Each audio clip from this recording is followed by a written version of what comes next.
Well, everyone, we are back here.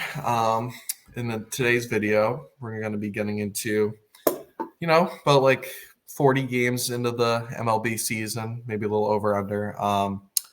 We've got enough data, I guess you could say, or enough games to kind of give some feedback on our surprise teams, maybe surprise players individually, or also you get some disappointing teams and disappointing players that we can get into, and kind of player month awards just came out, so should be exciting overall. Nick, do you want to maybe start first on your surprise team or player? Yeah. Surprise team. I have two of them.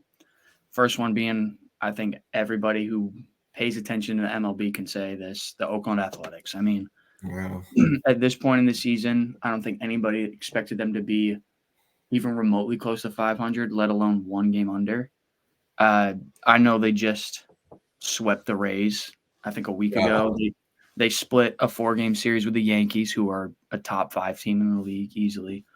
Yep. And they're piecing wins together with small market players. And where have we seen this before with the A's? Moneyball.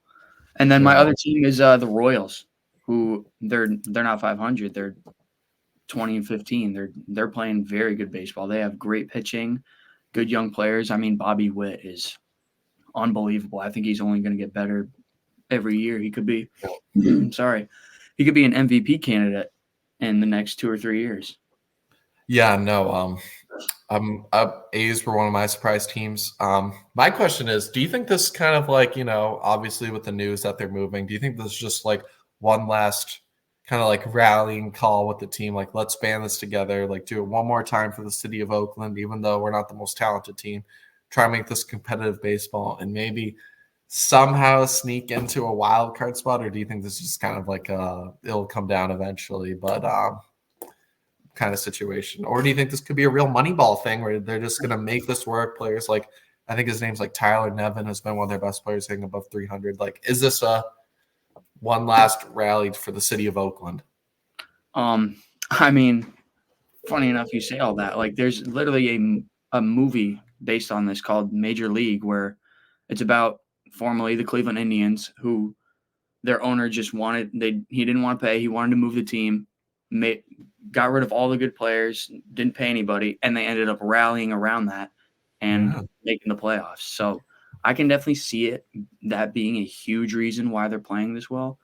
But with a 162 game season, like everything, like teams will always show their true colors. And I think at the end of the day, they're probably going to come back down to earth, in July, August, because there's still in that division's still pretty loaded. The Mariners they have, in my opinion, the best starting rotation in baseball. I think they just went like 10 or so games. I could be wrong about that, but without allowing 2 earned runs. And then the Rangers, who obviously just won the World Series, I think they're underperforming a little bit right now, their lineup wise, but they have great pieces. They're still waiting for DeGrom and Scherzer to come back, who are 2 prolific pitchers when they're on. So I think the A's are going to come back down to earth, but it's still, I think baseball is always better when the A's are good. It's always more entertaining to watch when the A's are good. Like, it has been a surprise. They were one of my picks as well for surprise team. And I know you touched on the Royals. I'm going to give a shout out to the whole AL Central besides the Chicago White Sox, which is obviously a disaster. But excuse me. The Cleveland Guardians, after missing the playoffs last year, have kind of come out of the gates, with a little fire under them, leading that division. But just the top 4 teams, man. You got the Guardians, you got the Kansas City Royals, Bobby Witt Jr., and my surprise player, Salvador Perez, at his age. The last couple of years, he's just kind of been like a 250 guy, just like not great. Has some power, not the best though. But this year, hitting like 328 with 8 home runs. Just kind of been a nice surprise for him at his age, a little comeback resurgence, maybe with Bobby Witt in that lineup. He's just feeling himself better. But the Royals been great. Obviously, the Twins were on a 12-game win streak to make themselves gain ground in the division despite some injuries to Royce Lewis, Carlos Correa was out for a little bit, Byron Buxton. So good to see them. They're obviously going to be competitive as the defending AL Central champs. And then the Detroit Tigers are scrappy as well, despite one of the worst contracts in Javier Baez ever seen.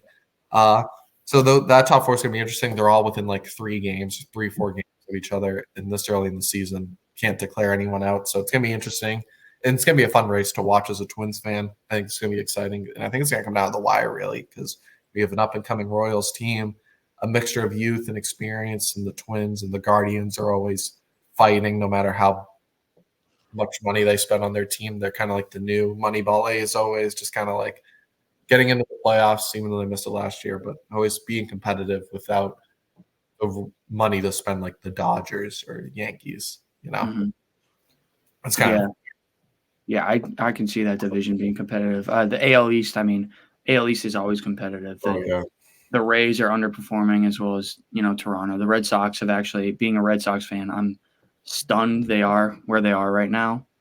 Everyone was hating on them in our classes, but did we know? Yep. Did we miss something we didn't know? Andrew Bailey's been a godsend for this pitching staff. He's turned them around. We're going to get into maybe some surprise players, but like just the whole Red Sox starting rotation is one of mine, just how well they've pitched.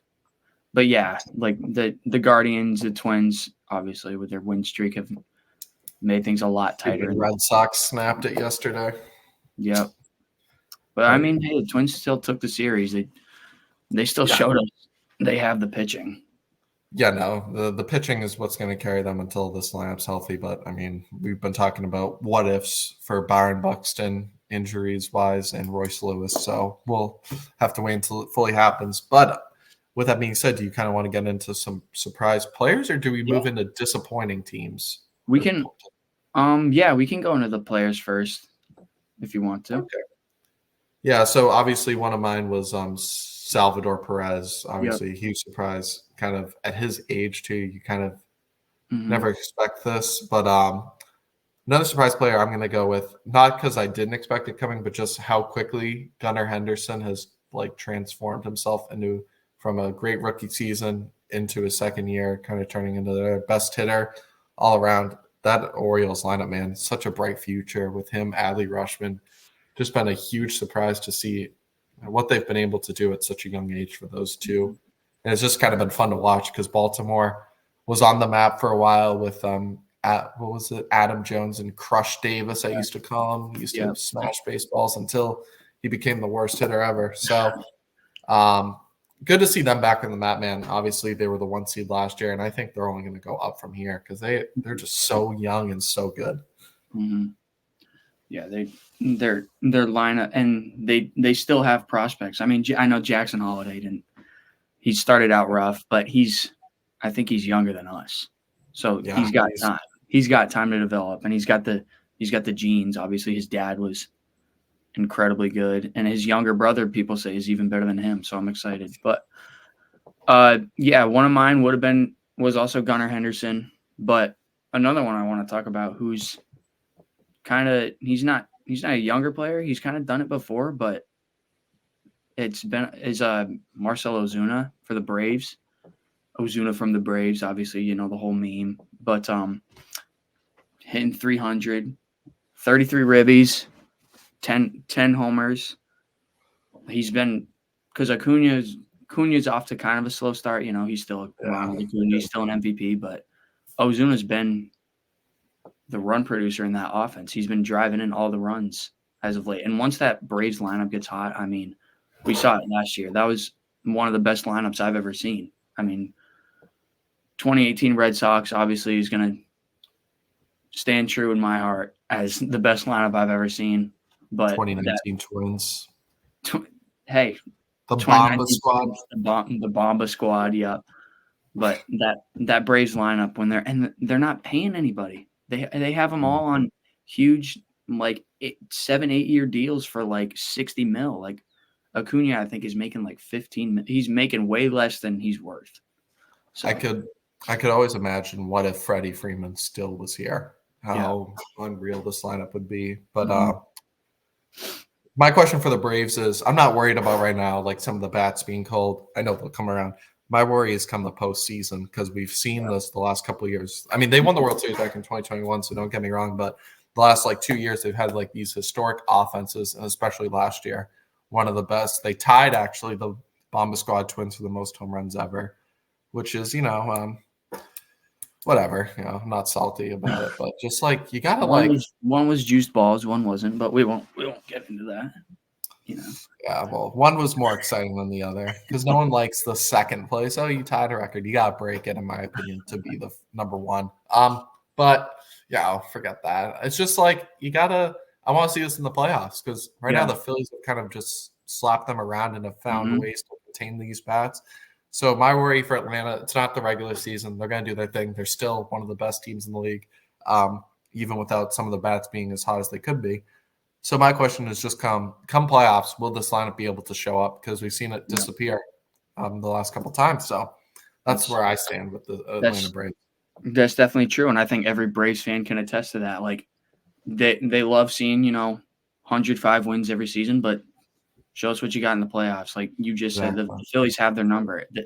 The Phillies could win 85 games and sneak into the playoffs, and they're still, as of right now, probably beating the Braves just because they have – like the bats have to show up. Guys like Acuna have to show up when it matters. And it's still so early to tell. Like you never know what's going to happen, but that's been the story for them since they won the World Series is like, you got to do it again. You got to show you can show up when the lights are brightest. Yeah. That's why I think they missed Freddie Freeman's playoff experience. Yes, exactly. He was such a clutch hitter. Yeah. We'll see how it goes. Kind of just, I want to get one disappointment out of the way. We can focus more on that as time goes along. But, man, the Houston Astros, wake up. That's mine, too. That would be mine, too. It has to do with the pitching, man. The pitching has just been straight trash. And it's the offense. You still got Jordan. Altuve's been hitting great. Still got Tyler Tucker. But Alex Bregman kind of – I don't know what to think of that guy anymore. I don't really think he has lived up to the hype that he got after his first couple of years. I think he might be a free agent this offseason or next offseason. So he's not really playing himself into a big contract. No, the bottom of the lineup, kind of like free outs. So it's a very top-heavy lineup with not great pitching. Might be a hot take. I don't think this team's making the playoffs. They just, especially in that division, the Mariners – Rangers are going to get it together, and the Rangers still are like 5 games ahead of them or something, maybe even more. So I'm concerned about the Astros, man. I don't think they have it this year. No, I mean, you just hit the nail on the head with you in that division. You have to keep up. You can't start, behind in the race.